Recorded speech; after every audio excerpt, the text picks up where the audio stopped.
Pinarangalan ng Volunteers Against Crime and Corruption ang mga tauhan ng NBI na nag-imbestiga naman sa laglag bala modo sa NAIA. May ulat on the spot si Julius Segovia. Julius?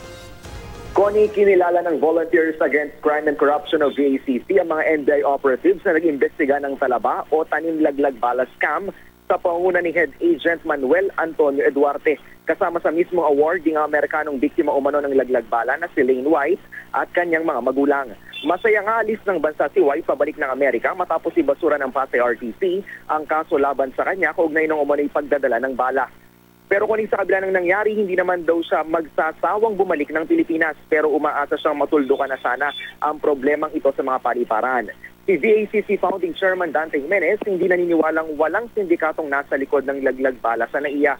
Sa fact-finding report ng NBI na isinumite sa DOJ noong isang linggo, lumalabas na may nagaganap talagang laglag bala sa airport pero wala pa rin daw ebidensyang magpapatunay na may sindikatong nasa likod nito. Gayunman, nanindigan ng NBI na hindi pa tapos ang kanilang investigasyon. Hinihikayat pa rin nila, Connie, ang mga nabiktima ng laglag bala na mag-report sa NBI.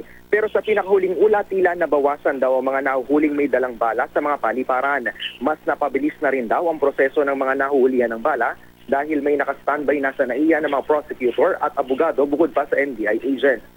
Samantala, Connie, pinasalamatan din ng VACC at mga magulang ni Enzo Pastor ang NBI sa pagkakadakip sa umano'y mastermind sa pagpatay sa international car racer. Pero umaasa silang maaaresto rin sa lalong madaling panahon si Dalia Guerrero, ang asawa ni Pastor, na suspect din sa pagpatay na nakumpirma raw ng NBI na nasa Indonesia. Yan muna, Connie, ang pinakasariwang balita mula pa rin dito sa Maynila. Balik sa iyo. Maraming salamat, Julius Segovia.